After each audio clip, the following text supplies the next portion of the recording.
Up ज्यादा हो गया, आपके नीचे डाउनफॉल की तरफ। तो ये रिप्रेजेंटेटिव ग्राफ होते हैं, छोटा सा आप ड्रॉ करके भी ट्रेंड दिखा सकते हो कि first phase, second phase, third phase में what has been the trajectory of India's population. Understood? चलो next we will look at what is the religious composition of India. ये भी सेंसस का क्वेश्चन है, पॉलिटिकली बहुत सेंसिटिव मुद्दा है ना? इज इट पॉलिटिकली सेंसिटिव और नॉट? क्यों रौनक, बात होती है इसकी? कितने अच्छा किसको सच में ये पता? अच्छा किसको डेटा पता है कि इंडिया में कितने हिंदू पॉपुलेशन, कितनी परसेंट? देख के आप तो देख लिया होगा मेरे ख्याल से, कितने परसेंट पॉपुलेशन है हिंदू की? नहीं, मुस्लिम 30%। I am asking in percentage how much percent Hindus according to your Muslims? 15%? You? What? Muslims? Nisha, you know how many Christians? How much percentage Christian? ठीक है, so this data will, this is the census data, okay? अभी तक यही latest data है, सो आप इसी को consider करोगे। जो हम कहते हैं कि 80% पॉपुलेशन क्या है? हिंदूज की है, that is around 79.8%, that is approximately two 80%। और ये कब का डेटा है? ये हिंदूज का है और ये 2011 का सेंसस का है, ठीक है? 10 साल में ये सिनेरियो चेंज हो चुके होंगे, ठीक है? फिर है मुस्लिम, कितने हैं? 14.2%, अप्रोक्सीमेटली 15%, ठीक है? फिर आते हैं Christians, how much percentage of population? 2.3%, okay? 2.3%। Next Sikh, ये कहाँ पे है? 1.7%। बुद्धिस्ट कितने हैं? ओनली 0.7%। एंड जैन कहाँ पे है? सिर्फ 0.4%, ठीक है? बाकी सारे छोटे मोटे अदर रिलीजन। मेजर हम क्या कंसिडर करते हैं? इन्हीं को कंसिडर करते हैं, इंडिया में ये मेजर रिलीजन है। So what is their composition और percentage wise what is their ratio, okay? So you can write down this. ऐसे 3 टेबल आप बनाना, ठीक है? पहले में आप ये लिखो, दूसरे में परसेंटेज लिखो, तीसरे में मैं लोकेशन बताऊंगी, आपको पता होगा ये लोग कहाँ पे सिचुएटेड है, मैक्सिमम मेजोरिटी पॉपुलेशन कहाँ पे है इनकी, ठीक है? हिंदूज का तो ऑल ओवर इंडिया लिखोगे, बट इनके लिए स्पेसिफिक आप 1-2 स्टेट्स लिखोगे। Where Muslims are in majority? Anyone? In which state? हाँ, जम्मू कश्मीर, ठीक है? तो JNK and also Lakshadweep percentage wise majority में है, ठीक है?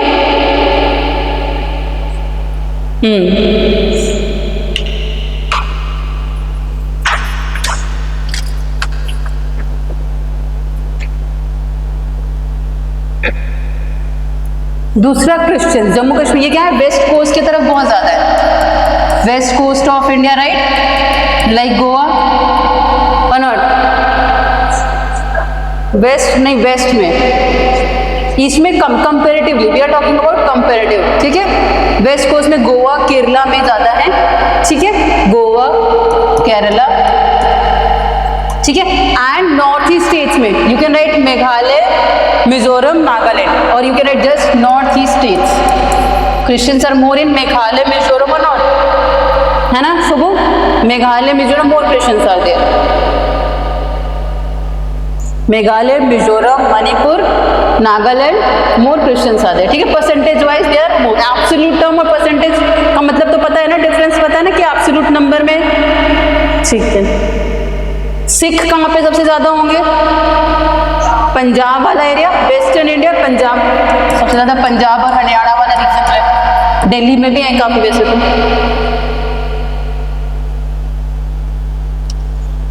You can right Punjab, Haryana और फिर दिल्ली ऑल्सो, ठीक है? बुद्धिस्ट महाराष्ट्र में, मैक्सिमम पॉपुलेशन इज इन महाराष्ट्र में, ये सिचुएटेड है। सिर्फ अधिकतर इधर बहुत कम दिखते हैं, बहुत कम लोकलाइज। अदर स्टेट्स में you will find very few Buddhist, है ना? और बाकी आप कहाँ देख सकते हैं उनको? अरुणाचल में, सिक्किम में, ठीक है? लाहौल स्पीति इन हिमाचल प्रदेश, है ना? वो छोटे छोटे स्टेट्स हैं। So except Maharashtra, where you will find them? Sikkim, Himachal Pradesh, Ladakh, Tripura, ठीक है? बुद्धिस्ट, जैन्स, जैनी लोग कहाँ पे पाए जाते हैं इंडिया में? Where they are located? Jains, हाँ? नॉट महाराष्ट्र, कलकत्ता, गुजरात, राजस्थान, राजस्थान, गुजरात, महाराष्ट्र में फ्यू, ठीक है। So you can remember Gujarat, Rajasthan and few in Maharashtra also, ठीक है। Here you can write hilly state Sikkim, Arunachal Pradesh and Ladakh. Understanding the state name ना, समझ में आ रहा है ना क्या बात कर रहे हैं हम। ये बस स्टेट वाइज आपको पता होना चाहिए कि कहाँ पे क्या लोकेशंस, आपको इंडिया को समझने में हेल्पफुल रहेगा कि इंडिया कहाँ पे कितना डाइवर्सिफाइड है, कहाँ पे कैसे लोग, which religious people are situated in which region, okay. So majorly you will have to understand this only, ठीक है।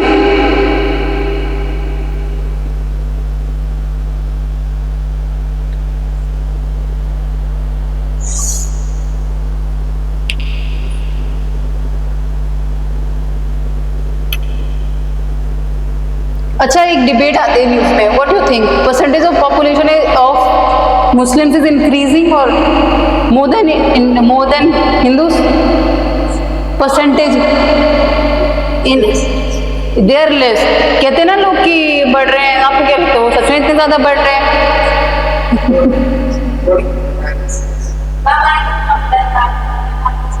हाँ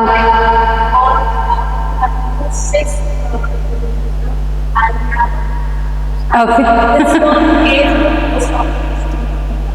अच्छा, मोस्ट ऑफ द मुस्लिम्स, अच्छा सो यू मतलब यू आर इन फेवर कि हाँ population they are increasing, right. देखो main reason कहाँ पे आता है ना, आप ये देखो अगर उनकी गहराई में सोशियो इकोनॉमिक कंडीशन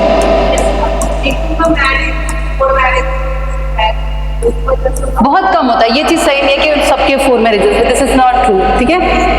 बहुत रेयर केसेस में होता है, बहुत ज्यादा नहीं होता। ये अब आप जनरलाइज नहीं कह सकते कि सारे मुस्लिम्स के 4 मैरिजेस होते हैं। आप हिंदूज में भी देखो नहीं होते डाइवोर्स, दोबारा शादी होती है ना, तो आप ऐसे कभी मेरे आंसर में मत लिखना या इंटरव्यू में मत कहना कि उनके ज्यादा मैरिजेस होते हैं, ये बहुत गंदा इंप्रेशन देता है। नेवर यूज दिस, ठीक है। क्योंकि हिंदूज के भी, क्रिश्चियंस के भी, मुस्लिम के भी, हर कोई शादी 2 बार करता है, 3 बार, किसी को कोई मना ही नहीं है ना। बस उनका हम लोग एक धारणा होती है ना, वो बन गई है, ठीक है। और कुछ फ्रेंड से आप ऐसे मिलोगे, जरूरी क्योंकि फादर 2 मैरिज या 3 मैरिज करते हैं, ऐसा हर कोई नहीं होता, ठीक है। कुछ कुछ कैसे होते हैं, हाँ पहले बहुत होते थे, क्योंकि देखो एक चीज सोशियो इकोनॉमिक कंडीशन की भी बात हो जाती है। जो पहले स्टेटस था हमारा, अगर फैमिली में 10 लोग होंगे तो 10 लोग कमाएंगे, है कि नहीं। आप देखोगे मुस्लिम काफी गरीब तबके से आते हैं कि नहीं आते हैं। मेजोरिटी ऑफ मुस्लिम जो आप देखोगे या तो बार्बर, नाई, ऐसे पोस्ट, मतलब उनके यहाँ ज्यादा इकोनॉमिक डेवलपमेंट अभी नहीं हो पाई है। जो ऑलरेडी प्रॉस्परस है मुस्लिम, वो तो ऐसे नहीं करते होंगे ना फोर्थ मैरिजेस, या फिर उनके में तो ऐसा नहीं चलता होगा ना कि 4-5 मैरिजेस करने हैं या फिर रिप्रोड्यूस ज्यादा करना है या बच्चे ज्यादा करने हैं। अगर वो मुस्लिम एजुकेटेड हो चुका है तो obviously they are going to have 1 or 2 kids only, है कि नहीं। तो ये सोशियो इकोनॉमिक कंडीशन की बात है। हम हिंदू क्या है, आप थोड़े इकोनॉमिकली बेटर ऑफ हो चुके हैं, एजुकेटेड हो चुके हैं, वरना हमारे में भी तो पहले 6-7 बच्चे होते थे, 10-10 बच्चे होते थे, हिंदुस्तान होते थे कि नहीं होते थे। अगर आप 60s-70s का टाइम देखो या 50s में चले जाओ, 80s में हमारे खुद पेरेंट्स के ज़्यादा होते थे, है ना। तो वो इकोनॉमिक सिचुएशन की बात है। और परसेंटेज वाइज देखो तो हाँ, अगर छोटे नंबर से किसी चीज़ को आप डिवाइड करते हो तो it will give a larger percentage. Simple math का होता है, अगर यहाँ पे अगर पहले मान लो 10 मुस्लिम थे, ठीक है, उसमें मान लो 2 इंक्रीज हो गए, ठीक है, तो कितना परसेंट इंक्रीज हुआ? 20% ना। वहीं यहाँ पे अगर यहाँ पे हमारे कितने 80 हैं हिंदू, यहाँ पे मान लीजिए 10 भी इंक्रीज हो रहे हैं, तो कितना परसेंटेज हुआ? कितना परसेंटेज हुआ? निकाल के बताओ कितना परसेंटेज हुआ अराउंड। अगर 10 का 80% कितना हुआ? 80% का 10। This is like this simple math, right, है ना। कितना परसेंटेज इंक्रीज हो रहा है? 10%। हाँ, मैंने गलत लिख दिया।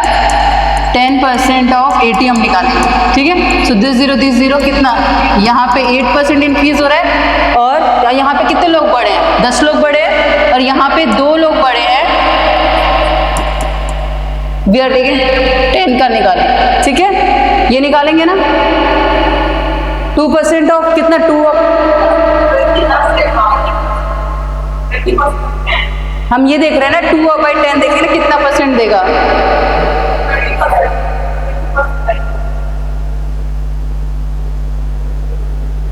बताओ क्या होगा। मेरी मैथ उतनी स्ट्रॉन्ग नहीं इसलिए मैं पूछ रही हूँ। अगर हम 2 अगर निकालें, कितना परसेंट है इसका 10 का, तो 2/10 × 100 तो करते हैं हम ना, ये ना।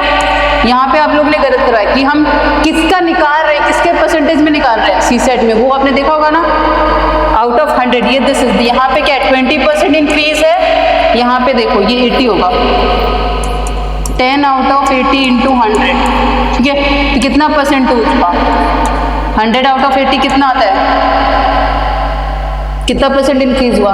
8 1 जा 8 2 तो 12% के अप्रोक्सीमेटली। तो यहाँ पे हमें लगता है कि मुस्लिम बढ़ रहे हैं, बट यहाँ पे एक्चुअल कितना एडिशन हुआ है, सिर्फ 2, और यहाँ पे कितने ऐड हुए हैं, 10 हिंदूज ऐड हुए हैं। तो परसेंटेज वाइज ऑल्दो हम कह रहे हैं कि हिंदू की पॉपुलेशन कम ग्रोथ कर रही है, 12% से ग्रो कर रहे हैं, मुस्लिम की पॉपुलेशन कहेंगे 20% से ग्रोथ हो रही है, बट एब्सोल्यूट टर्म में कितने इंक्रीज हो रहे हैं।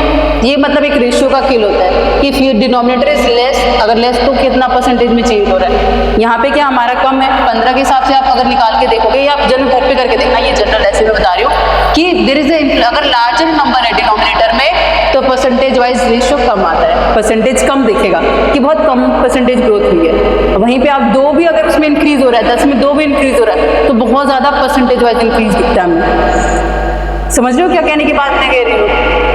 Are you getting what I am saying. Proportion और पॉपुलेशन वाला परसेंटेज का खेल होता है ये, ठीक है। तो परसेंटेज वाइज कितनी ज्यादा, किसमें ज्यादा ग्रोथ हो रही है, ये पॉलिटिकल टूल होता है जो यूज करते हैं। इसमें 20% इंक्रीज हो रहा है मुसलमानों में, तो वो कहने के लिए पॉलिटिक्स क्या डेटा यूज करती है, ये वाला डेटा यूज करती है कि देखिए 20% इंक्रीज हुआ है। एक्चुअल नंबर क्या हुआ होगा, वो 12 से 14 हुआ होगा, और हम हिंदू 80 ऑलरेडी हैं, एक बच्चा भी करते हैं, तो कितना परसेंटेज, मतलब एब्सोल्यूट में तो ज्यादा ही हो रहा है, और बस परसेंटेज वाइज कम दिखता है कि हिंदूज देखिए कम परसेंटेज में ग्रो कर रहे हैं, हम हिंदूज कम हो रहे हैं। So don't get influence by these types of thoughts, okay. ऐसे न्यूज वगैरह से, फेक न्यूज या जो भी आप खुद एनालिसिस करो, मैं ये नहीं कहती कि आप मेरे कहने पे जाओ, मैं जस्ट फैक्ट के थ्रू दिखा रही थी, मैथमेटिकल कैलकुलेशन दिखा रही थी कि कोई अगर कहता है कि ऐसे परसेंटेज ये हम पे हावी हो जाएंगे या ये हमें ऐसा करना चाहते हैं, तो वो सब चीज़ें आप खुद एनालिसिस करना, रैशनल थिंकिंग से सोचा करो, बिकॉज अब वोटिंग तो देना होगा ना, आपको वोट तो देना होगा। कौन कौन वोट दे रहा है, गिवन, ओह नाइस।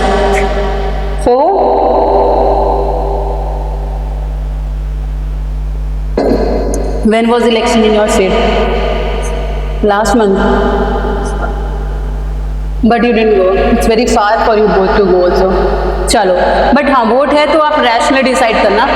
मैं ये नहीं कहती कि मेरे से इन्फ्लुएंस हो या किसी और से भी इन्फ्लुएंस हो, मतलब रैशनल डिसीजन लेना चाहिए किसी भी पर्सपेक्टिव में, कि कैरियर वोट कुछ भी हो। चलो नौ हमने रिलीजियस कॉम्पोजिशन देख लिया इंडिया का, what is the percentage of Hindus, Muslims and Sikh, ठीक है। दिस डेटा इज स्टैटिक, जरूर याद करना, इस परसेंटेज आप जरूर याद करना। और मैप में भी आप दिखा सकते हैं ना कि हिंदूज कहाँ हैं, where are Muslim which state, है ना, मैक्सिमम मेजोरिटी पॉपुलेशन, ओके। इसके बारे में मैं थ्योरेटिकल कुछ नहीं लिखवाऊंगी, ये बेसिक अंडरस्टैंडिंग के लिए, ठीक है। अब linguistic classification, write down linguistic classification.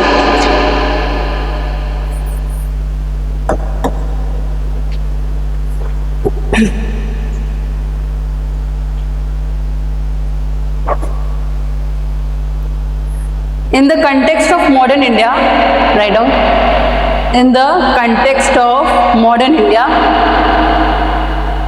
there are about, in the context of modern India, there are about 22 scheduled languages.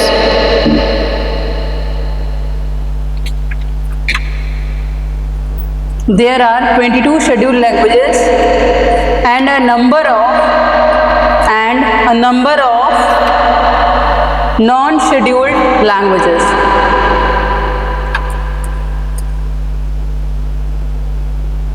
Among the scheduled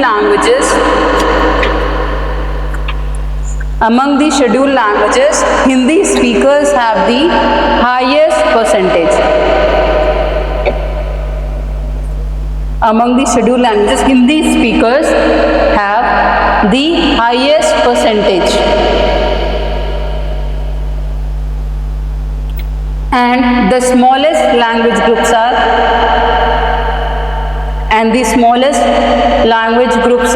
Sanskrit, Bodo,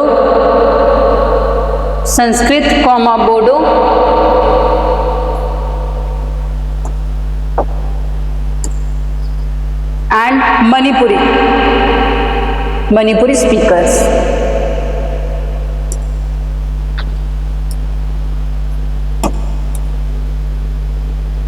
ठीक है, तो बेसिकली अब कैसे हम रिकॉग्नाइज करते हैं 22 schedule language. Okay, in UPSC it gives 22 languages ना, आपको एग्जाम देने के लिए कितने लैंग्वेजेस वो ऑफर करती है आपको 20+ लैंग्वेजेस हैं। ठीक है, बट हमारा बेसिक ओरिजिन कहाँ से आता है? जैसे जो हिंदी बोल रहे हैं, जो साउथ में तमिल, तेलुगु, जो मराठी लोग बोलते हैं, तो वो लैंग्वेज ओरिजिनेट कहाँ से हुई? We basically consider 4 families the speakers. कहाँ से? 4 फैमिलीज हम कंसिडर करते हैं जहाँ से जो हम बोलने का तरीका है, like if you are speaking Hindi also, if we are speaking Tamil, South Indian language, if we are speaking English, so where it has come, what families have impacted us. ठीक है, so broadly you will understand, you will remember these 4 names on. ठीक है, 4 families जहाँ से हम अपना language inherit करते हैं. First one is Austric, Nishad. ठीक है, Austric. How much percentage of population of India is speaking this language? That is 1.38%. कहाँ पे आप देखोगे? मेघालय, निकोबार, बिहार, उड़ीसा, आसाम, मध्य प्रदेश, महाराष्ट्र। ठीक है, ये इमेज आपके बुक में भी होगा, तो आप वहां से देखना। ठीक है, लिखने की जरूरत नहीं है, 4 नेम्स बस आप जरूर याद रखें कि कौन सी 4 फैमिली से हमें ये इनहेरिट हुआ ये लैंग्वेज। ठीक है, first one is Austric, second one Dravidian. 20% of the India's population speaks Dravidian. ठीक है, इसमें भी फर्दर बाइफर्केशन है, साउथ द्रविडियन, सेंट्रल द्रविडियन और नॉर्थ द्रविडियन। ठीक है, द्रविडियन मतलब साउथ में। ठीक है, विंध्यांश के नीचे वाले रीजन को हम द्रविडियन कंसीडर करते हैं। ठीक है, तो यहाँ पे साउथ द्रविडियन मतलब साउथ का साउथ, डेक्कन का साउथ किसको मानते हैं? ये वाले लैंग्वेज, तमिल, कर्नाटका और केरला वाला। सेंट्रल द्रविडियन में what it will come? Andhra, MP, Orissa and Maharashtra. North Dravidian language speaking में Bihar, Orissa, west Bengal and few parts of Madhya Pradesh. इतना स्टेट वाइज याद करने की जरूरत नहीं है, just create an image Dravidian कहाँ पे बात की जा रही है। ठीक है, इंडिया के ये साउथ वाला पार्ट, दिस वाला part. Understood? Next, third one Sino Tibetan. These are all hilly states.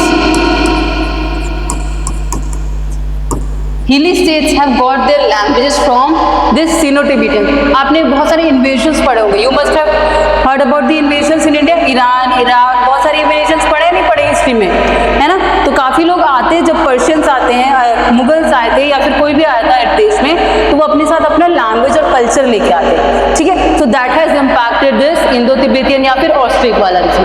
अब ये कहाँ पे? Jammu Kashmir, Himachal, Arunachal Pradesh, Assam, Nagaland, Manipur, Mizoram, these are the north east states. ठीक है, so what category of family, from which family we consider them? This is Sino Tibetan. Sino पुराना word किसको कहते हैं? चाइना के लिए रिप्रेजेंट करता है। ठीक है, चाइना साइंस पहले सिनो नाम से वो जाना जाता था, अब क्या हम चाइना उसको बोलते थे। साइनो तिब्बतन या फिर वो वाला रीजन अपने नॉर्थ में एकदम नेपाल से ऊपर वाला रीजन, तो तिब्बतन ना भी का वो वाला रीजन, और अरुणाचल के उसको वो साउथ तिब्बत कहता है, but that is not, Arunachal के नॉर्थ वाला पार्ट रीजन। ठीक है, तो उस रीजन से वहाँ के लोगों, वहाँ की लैंग्वेज को हम क्या कहेंगे? सिनो-तिब्बतन। ठीक है, तो समझ में आए कहाँ वाली बात कर रहे हैं हम? हिमाचल वाला रीजन, मतलब हिमालय, पूर्वांचल हिमालय और हिमालय रेंजेस में जो लोग रहते हैं उनको कहाँ से लैंग्वेज मिला? यस। अब मैक्सिमम पॉपुलेशन हमारी क्या है? Indo European, that is Aryan. अब सबसे ज्यादा हम क्या हिंदी और इंग्लिश बोलते हैं, हमारे ऊपर 2 साल से इन्फ्लुएंस किसका रहा है? अंग्रेजों का रहा है, so we consider them Indo European. ठीक है, ईरानियन, डार्डिक, इंडो आर्यन। अब ये क्या आउटसाइड इंडिया से भारत में आए हैं। अभी जम्मू कश्मीर, पंजाब, हिमाचल प्रदेश, यूपी, राजस्थान, हरियाणा, एमपी, बिहार, उड़ीसा, मतलब मेजर नॉर्थ इंडिया आप कंसीडर कर सकते हो। ठीक है, अंडरस्टूड? महाराष्ट्र में नीचे आप सतपुरा के नीचे भी देख लो, मतलब एक एकदम फिक्स नहीं होती ये चीजें ना। रीजन क्या है? कोई पॉलिटिकल बाउंड्रीज तो है नहीं स्टेट वाइज जो आप डिमार्केट कर पाओ लैंग्वेज।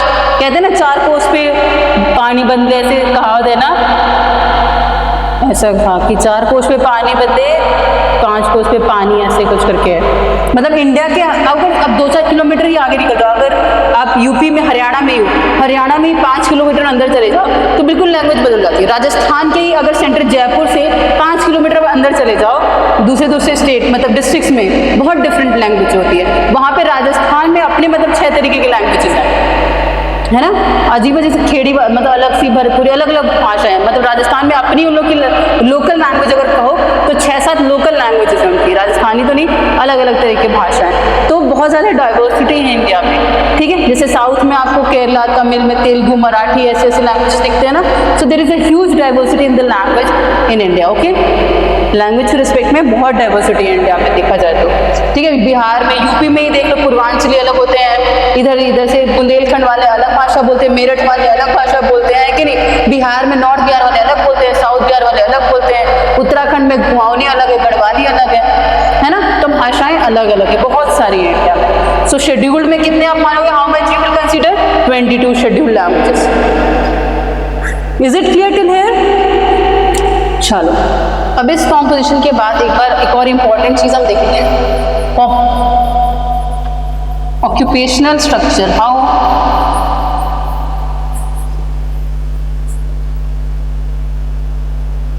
नेक्स्ट पेज से आप ये लिखना, उसको लैंग्वेज के बाद नेक्स्ट पेज से ये चीजें, ठीक है। Composition of working population, how it is categorised in India, ठीक है।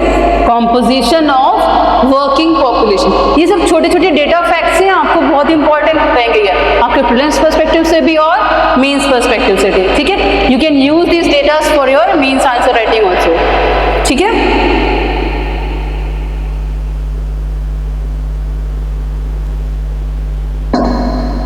ये तो बेसिक इन्फॉर्मेशन है। How much percentage of workers total category, अगर सेक्टर वाइज डिवाइड करें, primary, secondary, tertiary, 3 sectors we studied in the economy, right. How much percentage of India's population is in primary sector, it is 54.6%। अब ये और reduce हो जाएगा, approximately 50 तक पहुंच जाएगा 2021 के सेंसर में। अभी ये क्या है, 2011 का सेंसर है, ठीक है। So it is, you remember, 54.6% percentage of population. Percentage of, अच्छा ये थी देखो, total workers, suppose there are 100 workers are working in India, ठीक है, उसके बेसिस पे कितने 54 कहाँ पे एम्प्लॉयड है, एग्रीकल्चर प्राइमरी सेक्टर में, then 3.8 in secondary sector and 41% in the tertiary sector. Only this factors you remember, ये मत याद, मतलब ये नंबर मत याद रखना कितने परसेंट, ठीक है, सिर्फ परसेंटेज आप याद रखना।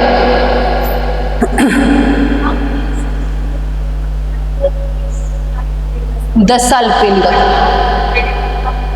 अभी नहीं आया ना, वो गवर्नमेंट नहीं निकाल रही, अभी नहीं करवा पा रही है, बिकॉज कोविड आ गया था, तो वो उनके पास रीजन था कि अभी कोविड की वजह से हम नहीं सेंसस करवा रहे, अब इलेक्शन का टाइम है, तो ये गवर्नमेंट के हाथ में होता है कि कब रिलीज करेंगे वो डेटा।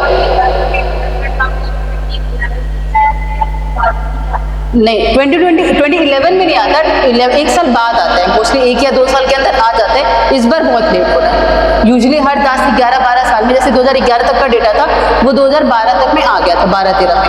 उसी तरह पहले भी ऐसे ही होता था, 10 साल का काउंट होता था, क्योंकि ये 2011 तक काउंट नहीं होता, उससे पहले सारे सेंसस होते हैं। ऐसा नहीं कि 2011 में होते, 11 में ही सेंसस डेटा कलेक्ट होते हैं, वो पिछले 1-2 साल तक से कनेक्ट होते रहते, क्योंकि पूरी इंडिया को कवर करना है ना, तो ऐसा नहीं कि उसी ईयर में डेटा कलेक्ट होता है, नहीं ऐसा नहीं होता, क्योंकि ह्यूज है, बहुत डाइवर्सिटी है इंडिया में और बहुत लोकलाइज आके कलेक्ट करना पड़ता है डेटा।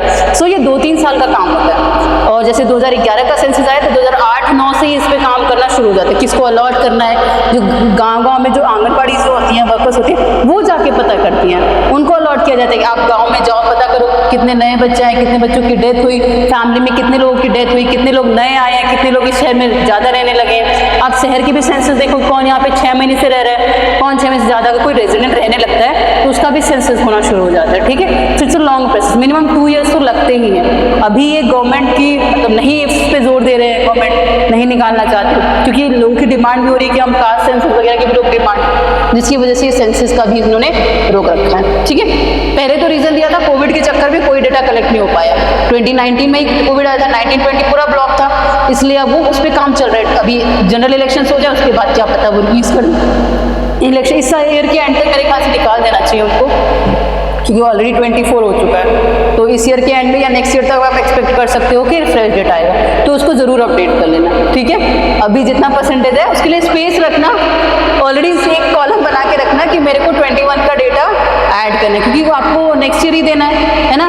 तो आप इसको, ये मैं रेफरेंस के लिए देती हूँ कि चलो एटलीस्ट कैसे डेटाज याद रखने हैं वो चीज़ आपको पता होना चाहिए, कौन कौन से डेटा, ठीक है। You will have to update, मैं हर चीज़ें बोलती हूँ, ज्योग्राफी, एनवायरमेंट इकोलॉजी एक बार स्टैटिक पढ़ो, फिर उसमें अपडेट करते रहना होगा, ठीक है। और एनवायरमेंट इकोलॉजी में भी आपको करंट से रिलेट के ही क्वेश्चंस आते हैं, जितने भी देख लो, ठीक है। चलो अब एक और लाइन लिखो, the population of India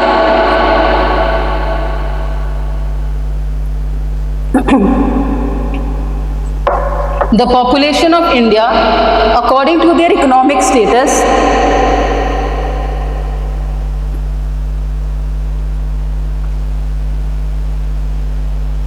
the population of India according to their economic status is divided into 3 groups.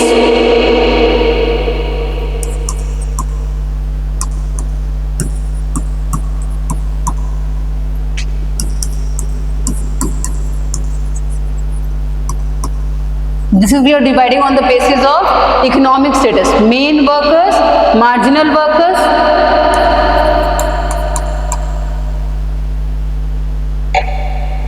and third category is non-workers. ठीक है, main workers the people who are employed for more than 6 months, ठीक है, मोर than 6 months, ठीक है। और you can से 183 days, person who works for at least 183 days, ठीक है। नेक्स्ट मार्जिनल 6 months और लेस देन 6 months, ठीक है। राइट डाउन मार्जिनल, पहले मेन वर्कर लिख ले, main worker is a person who works for at least 183 days और 6 months इन अ ईयर, ठीक है। इतने टाइम पीरियड के लिए he is employed in an industry और any economic activity. Economic activity means what is the meaning of economic? If you are employed in any economic activity, so what is the implication of that? उससे क्या मुझे salary मिलेगी month and पे, है ना, उससे क्या हमें कुछ तो प्रॉफिट मिलेगा। अगर मैं कहीं पे कुछ काम कर रही हूँ तो इतने लोग अगर 6 महीने ज़्यादा एम्प्लॉयड हो तो मैं क्या मेन वर्कर में कंसीडर किया जाऊँगी।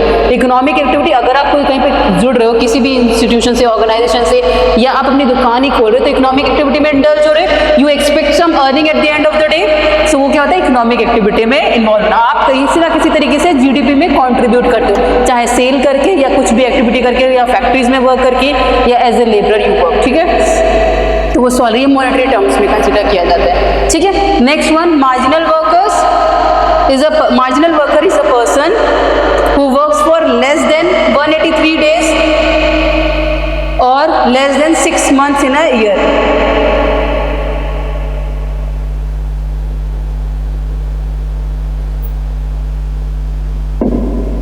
ठीक है, उसके अलावा जो भी बचे वो क्या है, नॉन वर्कर्स।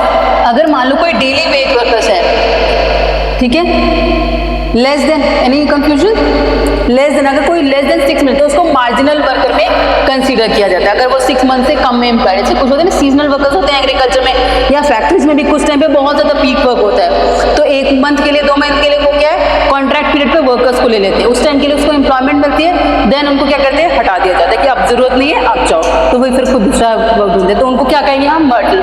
और नॉन वर्कर जो बिल्कुल काम नहीं करते, ठीक है, जैसे नहीं मतलब जो डेली वेज वर्कर, मतलब इनका रेगुलर एम्प्लॉयमेंट नहीं होता, फिक्स नहीं होता कुछ, तो वो किस में आ जाएंगे, नॉन वर्कर। इनका एक दिन का जो दिहाड़ी वाले वर्कर्स होते हैं, एक दिन के लिए काम किया अगले दिन नहीं गए, फिर मन किया 1 हफ्ते काम किया फिर आगे 10 दिन काम नहीं किया, तो इनमें कोई रेगुलरिटी नहीं, उनको क्या कहेंगे हम नॉन वर्कर्स कंसीडर करेंगे। अंडरस्टूड, इकोनॉमिक स्टेटस पे, ठीक है। अब जो जितने भी वर्कर्स हैं उसके 40% जो वर्किंग पॉपुलेशन है हमारी वो इन 2 कैटेगरीज में आती है, मेन वर्कर्स और मार्जिनल। बाकी जितने भी एम्प्लॉयमेंट इंडिया, मान लीजिए टोटल एम्प्लॉयमेंट जनरेशन कितनी है 100 है, ठीक है, 100 works are there in India, so उसमें 40% कहाँ एम्प्लॉयड है एज अ मेन वर्कर और मार्जिनल वर्कर्स, ठीक है। Exact if you want the number it is 39.8%, ठीक है। रेस्ट आर यू कैन से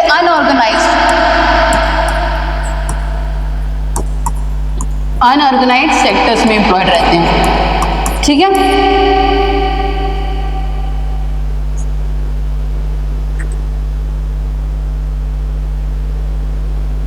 ठीक है, ये क्या हो गया नॉन वर्कर्स के। नॉन वर्कर्स कितने हुए, मार्जिनल कितने हुए, 60% of the working population, 60% of the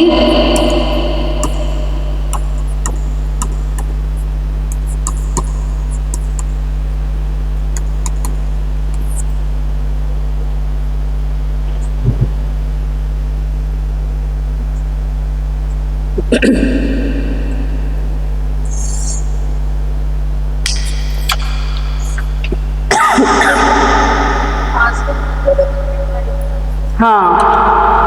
100 days की एम्प्लॉयमेंट, ठीक है। जैसे जिनको परमानेंट वर्क नहीं मिलता तो एटलीस्ट कम से कम 100 दिन का उनको एश्योरिटी तो मिले। And if they are not getting work तो उनको क्या है, अनपेड अलाउंसेस मिलते हैं। अगर गवर्नमेंट उनको काम नहीं प्रोवाइड कर पा रही तो 100 दिन के वेजेस उनको अनपेड अलाउंसेस की तरह उनको सब मिल जाता है ये चीज़। At least to give them survival, कुछ इनकम हो इनका, ठीक है ना। हम उनको क्या बेस, कल हमने देखा था ना, अपनी पॉपुलेशन को क्या कुछ वर्किंग बनाना है, डेमोग्राफिक डिविडेंड का बेनिफिट उनको देना है। इंडिया को रीप करना है डेमोग्राफिक डिविडेंड का बेनिफिट, हम स्कीम्स के थ्रू ही तो इनको करते हैं। मैंने होमवर्क दिया था ना, स्कीम्स आपको पता करने थे, क्या थे schemes with respect to youth. कल होमवर्क दिया था ना रौनक, कुछ दिया था मैंने कल? हाँ, no, I gave yesterday one homework ना, that you have to write down scheme which government of India is going for the youth। Youth के लिए गवर्नमेंट क्या क्या स्कीम चला रही है, पीएम कौशल योजना ऐसे कुछ करके बताया था आपको। होमवर्क दे लिखा है आपने एक कॉपी निशा? हाँ एटलीस्ट आपको पता होना चाहिए कि गवर्नमेंट जैसे आप जो मनरेगा का तो वो क्या है, जैसे एटलीस्ट इकोनॉमिक स्टेटस उनका बेटर है। अगर घर में किसी को जॉब मिले तो अच्छी बात है ना, उसकी खाने को नहीं मिल रहा, जिसका आपने देखा बहुत गरीब लोग होते हैं तो उनको खाने के लिए नहीं मिलता, तो एटलीस्ट उनको घर पैसा तो मिले ताकि वो सर्वाइव कर पाए। मीन्स मार्जिनल में मतलब कि एटलीस्ट कुछ मीन्स ऑफ उनको वो मिले, सोर्स ऑफ इनकम हो जाए ताकि वो अपनी फैमिली के लिए कुछ अर्न कर पाए, ठीक है। चलो एक और चीज लिखो, नेक्स्ट पॉइंट, एक पैराग्राफ अलग पैराग्राफ में लिखना, इससे हटिए। The national youth policy, the national youth policy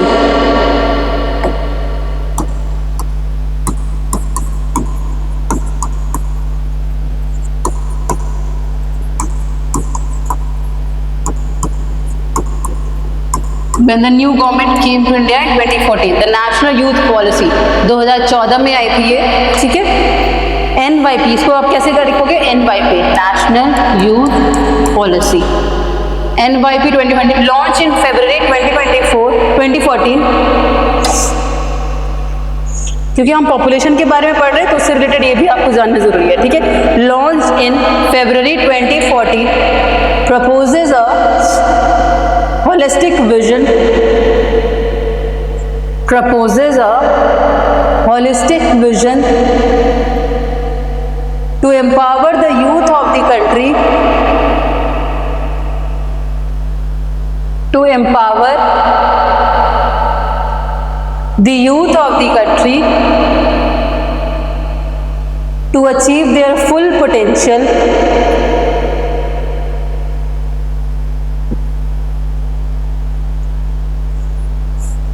proposes a holistic vision to empower the youth of the country to achieve their full potential,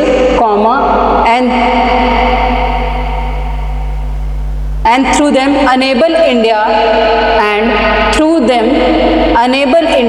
find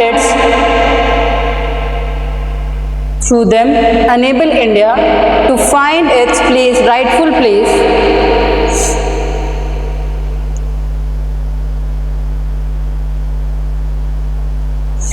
rightful place in the community of nations.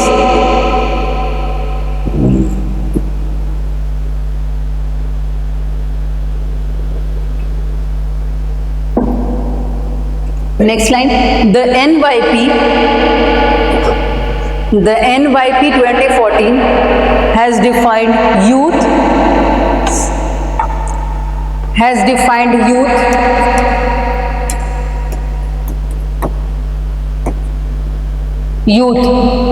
as person in the age group of youth, as persons in the age group of